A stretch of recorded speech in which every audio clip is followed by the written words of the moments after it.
Hello friend, एक बार फिर से आप सभी का मोस्ट वेलकम है आपके ही अपने यूट्यूब चैनल शिवम स्टडी राइन में। जैसा कि आप जानते हैं कि हम हिंदी में चैप्टर 10 तक कंप्लीट कर चुके हैं और इसके बाद चैप्टर 11 आता है और इसके बाद चैप्टर 12 आएगा और उसके बाद गद्य खंड हमारा खत्म होगा। उसके बाद कोई दूसरा सब्जेक्ट स्टार्ट करेंगे और इस वीडियो में हम चैप्टर 11 को देखेंगे, जो कि है कि जो है नौबत खाने में इबादत। चैप्टर का नाम है नौबत खाने में इबादत और जिसके लेखक कौन है? यतीन्द्र मिश्र है। नौबत खाने में इबादत जिसके लेखक कौन है? यतीन्द्र मिश्र जी है। और इस वीडियो में क्या देखेंगे? इसके सभी प्रश्न का उत्तर देखेंगे और ये उत्तर जो होगा सबसे आसान भाषा में होगा, इसलिए आप वीडियो को इसकी बिना स्किप किए हुए पूरा देखेगा। और इसका PDF आपको फ्री दिया जा रहा है, डिस्क्रिप्शन में लिंक है, उसका डाउनलोड कर सकते हैं आप। और यदि आपने इसे पहले बार ऐसे चैप्टर को नहीं देखा है तो ऊपर इसमें जाकर देख सकते हैं। और यदि आपने इस वीडियो को अभी एक लाइक नहीं किया तो एक लाइक कर दीजिए और अपने दोस्तों के बीच भी शेयर कर दीजिए और इस चैनल को भी सब्सक्राइब कर दीजिएगा। चलिए बढ़ते हैं एक और प्रश्न की तरफ। क्लास 10 हिंदी चैप्टर 11 नौबत खाने में इबादत, जिसके लेखक कौन है? यतीन्द्र मिश्र जी। और इस वीडियो में हम देखेंगे सभी प्रश्न का उत्तर देखेंगे। चलिए बढ़ते हैं एक नंबर प्रश्न की तरफ। एक नंबर प्रश्न कहता है कि डुमराव की महत्ता किस कारण से? डुमराव जो है उसकी महत्ता क्यों है? वो महत्व है इतना प्रचलित है क्यों है? इसके उत्तर में लिखेंगे कि डुमराव की महत्ता शहनाई और शहनाई वादक बिस्मिल्लाह खां के कारण है। डुमराव की जो महत्ता वो पहला बात शहनाई के कारण है और दूसरा बात जो शहनाई वादक बिस्मिल्लाह खान है उनका भी जन्म वहीं पर हुआ था, क्योंकि प्रसिद्ध शहनाई वादक बिस्मिल्लाह खां का जन्म डुमराव में हुआ था और ये डुमराव बिहार में ही पलता है। ठीक समझ गया? अभी क्यों है? क्योंकि यहाँ पर शहनाई का जो शहनाई में एक नट लगता है उसका एक घास जो था वो यहीं पर उपजाया जाता है और प्रसिद्ध शहनाई वादक जो बिस्मिल्लाह खां है वो उनका जन्म यहीं पर हुआ था। ठीक समझ गए? अभी पहला प्रश्न खत्म हो गया और ये वीडियो छोटा होगा क्योंकि इसमें प्रश्न बहुत कम होगा। दूसरा है कि सुशीरवाद किसे कहते हैं? सुशीरवाद जो होता है वो किसे कहते हैं? शहनाई शब्द की व्युत्पत्ति किस प्रकार है? शहनाई शब्द जो उत्पत्ति हुई उसकी किस प्रकार है? यहाँ लिखेंगे कि सुशीलवाद है, इससे वाद्य यंत्र को कहते हैं। वाद्य यंत्र समझते हैं जो बजाए जाते हैं, वाद्य यंत्र को कहते हैं जिसमें नारी होते हैं। अब वो नारी नहीं समझिएगा, एक बजाने वाला था नारी, जिसमें नारी होती है उसी को कहते हैं क्या? सुशीलवाद कहते हैं। और इन्हें फूंक कर बजाया तो किस प्रकार बजाया जाता है? फूंक कर बजाया जाता है। ऐसे वाद्य यंत्र में शहनाई को शाह की उपाधि, यानी शहनाई जो है इसको किसकी उपाधि प्राप्त है? शाह की उपाधि प्राप्त है शहनाई को। ठीक, क्योंकि इसकी ध्वनि अधिक मोहक होती है। शहनाई की ध्वनि, पहले बात शहनाई को शाह की उपाधि प्राप्त है क्योंकि इसकी जो ध्वनि होती है बहुत ज़्यादा मोहक होती है, बहुत ज़्यादा मोहने वाली होती है और शहनाई की ध्वनि हृदय को स्पर्श करती है। शहनाई की ध्वनि हृदय को स्पर्श करती है, इसलिए इसको शाह की उपाधि प्राप्त है। ठीक समझ गए? वहीं पर इसका आंसर होता है, सबसे पहले क्वेश्चन पूछा था कि सुशीलवाद किसे कहते हैं? यहाँ लिख दिए सुशीलवाद ऐसे यंत्र को कहते हैं जिसमें नारी होती है और जिन्हें फूंक कर बजाया जाता है। ठीक, और ये होगा पहला आंसर, यानी सुशीलवाद किसे कहते हैं। दूसरा है कि शहनाई की उत्पत्ति किस, यहाँ लिख दिए कि पहला बात लिखे शहनाई को शाह की उपाधि प्राप्त है क्योंकि इसकी ध्वनि अधिक मोहक होती है और इस शहनाई की ध्वनि हृदय को स्पर्श करती है और इस प्रकार इसकी व्युत्पत्ति हुई। ठीक समझ गए? ये दो प्रश्न का आंसर हो गया। और यदि आपको यह वीडियो समझ आ रहा है तो वीडियो को एक लाइक कर दीजिए और अपने दोस्तों के बीच भी शेयर कर दीजिए और यदि आपको कहीं भी दिक्कत है तो आप हमें जरूर कमेंट कर दीजिएगा। चलिए अब तीसरा प्रश्न देखते हैं। तीसरा प्रश्न कहता है कि बिस्मिल्लाह खां सजदे में किस चीज़ के लिए गिड़गिड़ाते थे? इससे उनके व्यक्तित्व का कौन सा पक्ष उद्घाटित होता है? यानी बिस्मिल्लाह खां सजदे में जाते थे तो वह किस चीज़ के गिड़गिड़ाते और इससे उनका कौन सा व्यक्तित्व का पक्ष उद्घाटित होता है, यानी उनके कौन सा पक्ष उद्घाटित होता है? चलिए इसका आंसर देख लेते हैं। 3 नंबर प्रश्न का उत्तर होगा बिस्मिल्लाह खां जब इबादत में खुदा के सामने झुकते तो सजदे के लिए गिड़गिड़ाकर खुदा से सच्चे सुल्क का बलिदान मांगते। यानी जब बिस्मिल्लाह खां इबादत नहीं, जो बिस्मिल्लाह खां थे वो जब सजदे में जाते तो वो सच्चे सुल्क की कामना करते, यानी हमें सच्चे सुल्क चाहिए, इसी के लिए वह गिड़गिड़ाते थे। इससे हम क्वेश्चन पूछा, इससे उनके व्यक्तित्व का कौन सा पक्ष उद्घाटित होता है? रखेंगे कि इससे पता चलता है कि खां साहब धार्मिक संवेदनशील थे। खां साहब कैसे थे? धार्मिक थे, संवेदनशील थे, संगीत साधना के लिए समर्पित, यानी उनको संगीत साधना से इतना लगा हो गया था कि वो जब भी कहीं जाते तो उन्हें संगीत के बारे में सोचता, जैसे कि वो सजदे में जाते तो वो सच्चे सुल्क का बलिदान मांगते थे। इससे उनके अत्यंत विवल थे, इससे उन्हें पता चलता है कि वो अत्यंत बिना मनोभाव के थे। और साथ में ये भी लिख सके कि और वे इससे यह भी पता चलता है कि वे संगीत के लिए, यानी वे सच्चे सुल्क के लिए कितने उत्सुक थे। ठीक, यही होगा तीसरा प्रश्न का उत्तर, लेकिन ये प्रश्न ज़्यादा इंपॉर्टेंट नहीं, इसलिए हम ज़्यादा इस पर टाइम नहीं देंगे। चलिए बचते हैं अगला प्रश्न। अगला प्रश्न कहता है कि मुहर्रम पर्व गलती लिखा गया है। मुहर्रम पर्व में बिस्मिल्लाह खां से जुड़ा पर्व का, यानी जब पहला बात बिस्मिल्लाह खां मुस्लिम थे और मुस्लिम एक पर्व होता है मुहर्रम, शायद आप जानते होंगे। और कहता है कि उसमें उनका व्यवहार, यानी उसमें वह क्या क्या करते थे, इसके बारे में हमें बताना है। ठीक है, कि बिस्मिल्लाह खां सच्चे और धार्मिक मुसलमान थे। मुहर्रम में उनका जो रीति रिवाज होता है, यानी मुहर्रम में जो मुसलमान भाई का रीति रिवाज होता है वो सभी करते थे और व्यवहार में भी लाते थे। बड़े कलाकार का सहज मानवीय रूप उनमें आसानी से दिखा था, यानी वो बड़े कलाकार थे, इसका उनमें आसानी से दिख जाता था। मुहर्रम का महीना वह होता है जिसमें शिया मुसलमान हजरत इमाम हुसैन एवं उनके कुछ वंशजों के 10 दिनों तक शौक लगाते। यानी मुहर्रम का महीना हुआ था, यानी मुहर्रम के पर्व में कौन कौन, शिया मुसलमान, उसके बाद हजरत, उसके बाद इमाम हुसैन और बहुत होते हैं वंश, इनके लिए 10 दिनों तक शोक मनाते हैं कि वो ऐसे से होता है मुहर्रम में, कुछ हम तो नहीं जानते हैं कि उस 10 दिनों में खान साहब खड़े होकर सहनाई बजाते थे। ये जो 10 दिनों का शौक होता है, इसमें खान साहब खड़े होकर सहनाई बजाते थे और करीब 8 किलोमीटर की दूरी पैदल चलते हुए एक नोहा होता है बजाने, वो नोहा बजाते हुए जाते रहते थे। और यही वह मुहर्रम पर्व में करते थे और है इसका आंसर होगा। तो आप इसे याद कर लीजिएगा क्योंकि यह प्रश्न इंपॉर्टेंट लगता है। ठीक, चलिए बढ़ते प्रश्न की तरफ। प्रश्न कि संगीत में कचौली सब क्या समझते हैं। क्वेश्चन समझिए कि जब बिस्मिल्लाह खां कचौरी खाते तब भी उनको संगीत का आभास होता है। कैसे आभास होता है इसके बारे में बताना है। यहाँ लिखेंगे कि छनते हुए कचौरी को संगीत में लाख कहा जाता है। जब कचौरी छनता था तो उनसे कुछ छन का आवाज़ निकलता है, उसी को संगीत में लाख कहते हैं। क्योंकि जुलसुम जब कलकाते घी में कचौरी डालते थे, कुलसुम कचौरी बाड़ी का नाम है, कचौरी बाड़ी, जब कलकत्ते कचौरी में घी डालते तो उससे छन का आवाज़ निकलता। किससे आवाज़ निकलता? छन का आवाज़ निकलता। छन का आवाज़ बारी खारी समाज में सारे अवरोह दिख जाते थे, यानी जब छन का आवाज़ निकलता है तो उसमें बिस्मिल्लाह खां को सभी सुर दिख जाते हैं, जिससे पता चलता है कि कचौरी खाते वक्त भी खान साहब का मन संगीत में ही जमा रहता था। हम बताइए ये संगीत के इतने उत्सुक थे कि कचौरी खाते वक्त भी इनको संगीत दिख रहा था। ठीक, अब इससे पता चलता है कि वो आप समझ गए कि वो संगीत के लिए कितने ज़्यादा उत्सुक रहते थे, उनको संगीत से कितना प्यार हो गया। ठीक, अब देखते हैं 6वां प्रश्न। और यहाँ तक यदि आपको वीडियो समझ में आ रहा है तो वीडियो को एक लाइक कर दीजिए और अपने दोस्तों के बीच में शेयर कर दीजिएगा।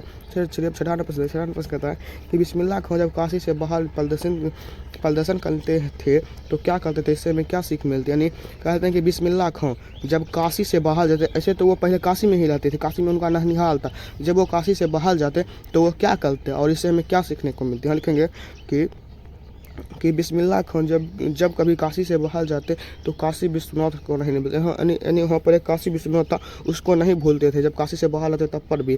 काशी से बाहर रहने पर काशी की दिशा में मुँह करके, यानी काशी की ओर मुँह करके थोड़ी देर तक शहनाई बजाते थे और वह विश्वनाथ मंदिर की दिशा में मुँह करके बैठते और विश्वनाथ के प्रति अपनी श्रद्धा एवं आस्था शहनाई के शुरू में अभिव्यक्त करते थे। यानी वह जब काशी से बाहर आते तो काशी विश्वनाथ की दिशा में सबसे पहले शहनाई बजाते थे काशी विश्वनाथ की दिशा में, और वहाँ पर उनकी श्रद्धा और आस्था के सुरों का मतलब उनको विश्वनाथ के प्रति कितनी श्रद्धा कितनी आस्था है इसको सुर के माध्यम से व्यक्त करते हैं, सुर के माध्यम से बताते हैं। एक मुसलमान होते हुए भी बिस्मिल्लाह खां काशी विश्वनाथ के प्रति अपार श्रद्धा रखते थे। वो सबसे पहला बात मुसलमान थे और वो इससे पता चलता है कि वो कितने हिंदू धर्म में भी कितनी अपार श्रद्धा रखते थे। इससे धार्मिक दृष्टि से उदारता का संबंध रखते। इससे हमें सीख मिलता है कि हमें कोई धर्म में भेदभाव नहीं करना चाहिए, सभी धर्म एक समूह होता है, सभी धर्म को मानना चाहिए। ठीक, चलिए 7वां प्रश्न देखते हैं। 7वां प्रश्न कहता है कि ये प्रश्न बहुत ज़्यादा इंपॉर्टेंट है, ये प्रश्न बहुत ज़्यादा इंपॉर्टेंट है। ठीक, चलिए अब देखते हैं 57वां प्रश्न। 57वां प्रश्न कहता है कि बिस्मिल्लाह खां का मतलब बिस्मिल्लाह खां की शहनाई, एक कलाकार के रूप में बिस्मिल्लाह खां का परिचय दें। ये 5 नंबर का प्रश्न है। कहता है कि बिस्मिल्लाह खां जब कोई भी बोलता तो उससे सभी लोग समझ जाते कि बिस्मिल्लाह खां की शहनाई है और एक कलाकार के रूप में हमें बिस्मिल्लाह खां का परिचय देना है। यहाँ लिखेंगे अब कि शहनाई वादक के रूप में बिस्मिल्लाह खां अद्वितीय पहचान बना रहे थे। नहीं, शहनाई बजाने के रूप में बिस्मिल्लाह खां अद्वितीय, यानी इसके जैसा कोई नहीं, ऐसा पहचान बना रहे थे। बिस्मिल्लाह खां का मतलब बिस्मिल्लाह खां का शहनाई, तात्पर्य इतना भल है कि बिस्मिल्लाह खां फूक और शहनाई की जादू आवाज़ असर हमारे सिर तक चल, मतलब वो जब शहनाई बजाते तो उनकी जो शहनाई की आवाज़ होती वो हमारे अंदर प्रभावित करते, वो हमारे सिर पर चल के घूमने लगते थे। खां साहब के शहनाई से 7 सुर ताल के साथ नहीं कर पाते थे। इनका साल सुरीला था, इनका शहनाई में परबल दिगार गंगा मैया उस्ताद की ननी नसीहत उतर पलती थी। खान साहब और शहनाई एक दूसरे के परिया बनकर संसार के बढ़ गए। चलिए अब देखते हैं 8 नंबर प्रश्न। 8 नंबर प्रश्न क्या कहता है? 8 नंबर प्रश्न में कहता है आशय स्पष्ट करनी है। जो पीछे का चैप्टर था उसमें कहता था व्याख्या करने के लिए, लेकिन इसमें कहता है आशय स्पष्ट करने के लिए। इसमें पहला है नहीं कौन नंबर है? फटासुर न बख्शे लुंगिया का क्या है, आज फटी है तो कल सिल जाएगी। इसके उत्तर में लिखेंगे, यहाँ पर बोल रहा है कि फटासुर न बख्शे, यानी बिस्मिल्लाह खां बोले कि फटासुर न बख्शे ये लुंगिया का क्या है, आज फटी है तो कल सिल जाएगी। इसको आशय में लिखेंगे कि प्रस्तुत पंक्ति, सबसे पहले मार्कर को छुटा कहते हैं, लिखेंगे कि प्रस्तुत पंक्ति हमारे हिंदी पाठ्य पुस्तक गोधुरी भाग 2 के नौबत खाने में इबादत शीर्षक से ली गई।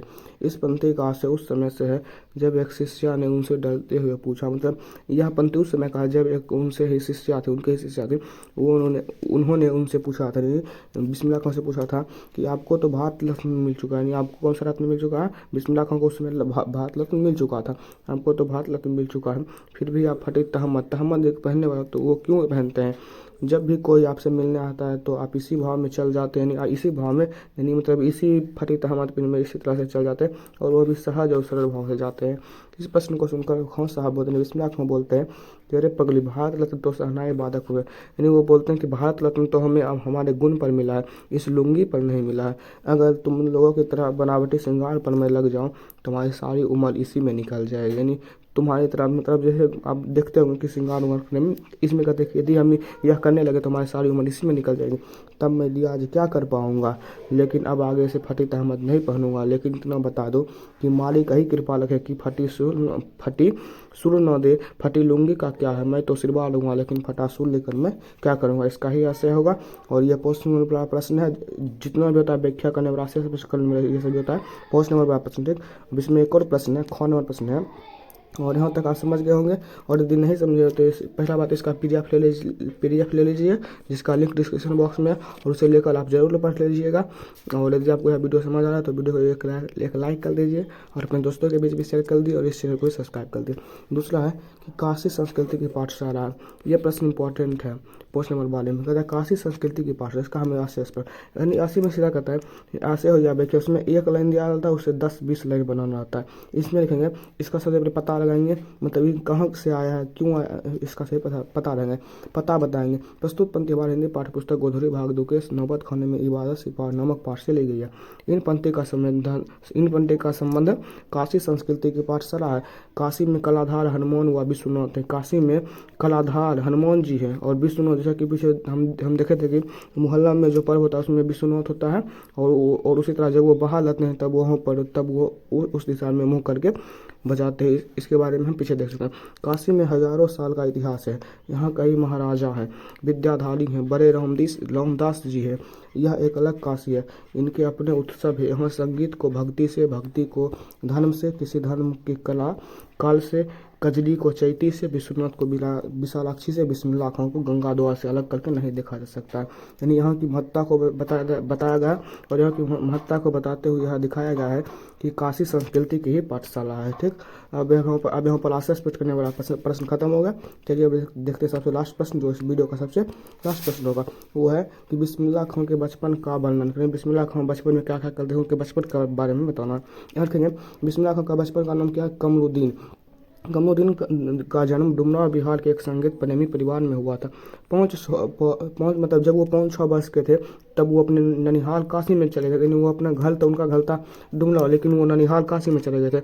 वह प्रतिदिन पुराना बालाजी का मंदिर, जहाँ बिस्मिल्लाह खां को नौबत खान लिहाज के जाना पड़ता था, और वो प्रतिदिन बालाजी के मंदिर में जाते थे। क्योंकि वहाँ उन्हें लिहाज करना जाना पड़ता था। रास्ता में बालाजी मंदिर कमरुद्दीन का अच्छा लगता, रास्ता में एक बालाजी का मंदिर मिलता और वो बहुत अच्छा लगता। क्योंकि वहाँ 2 जो औरत थी वो गीत गाते थे, एक थी लसुलन बाई, एक बथुलन बाई। यहाँ लसुलन बाई गलती लिखा गया, आप इसे देख लीजिए। यहाँ लसुलन बाई में ये इस तरह पड़ेगा। लक्ष्मण बाई और बतलवन बाई गाती थी, तब कुमुदिन को खुशी मिलती। 14 साल की उम्र में वे बालाजी के मंदिर में लिहाज करने के क्रम में संगीत के क्षेत्र में आगे, यानी जब वो 14 साल तक लगातार लिहाज करते रहे तब वो संगीत के क्षेत्र में कुछ अच्छा किया। ठीक, अब यहीं पर हमारा 9वां प्रश्न खत्म होता है। एक से जो 9वां प्रश्न था, 9वां प्रश्न खत्म होता है। और हमें आशा है कि आपको यह 9वां प्रश्न समझ में आएगा। यदि आपको अभी तक यह प्रश्न समझ में नहीं आया तो सबसे पहले इसका क्या कीजिए, सबसे पहले इसका PDF ले लीजिए। सबसे पहले इसका PDF ले लीजिए और उसके बाद क्या कीजिएगा, इस वीडियो को 1-2 बार जरूर देख लीजिएगा और तभी आपको समझ में आएगा। और यदि आपको यह वीडियो अच्छा लगा तो एक लाइक कर दीजिए और अपने दोस्तों के बीच भी शेयर कर दीजिएगा और इस चैनल को भी सब्सक्राइब कर दीजिएगा। चलिए मिलते हैं आपसे किसी अगले वीडियो में। और एक बात और, यदि आपने इससे पहले वाले चैप्टर को नहीं देखा है तो वो प्लेलिस्ट में जाकर देख सकते हैं। और यदि आपने इस वीडियो को अभी तक लाइक नहीं करा तो लाइक कर दीजिए और अपने दोस्तों के बीच भी शेयर कर दीजिए। और इस वीडियो में इतना ही रहने देते हैं, तब तक धन्यवाद।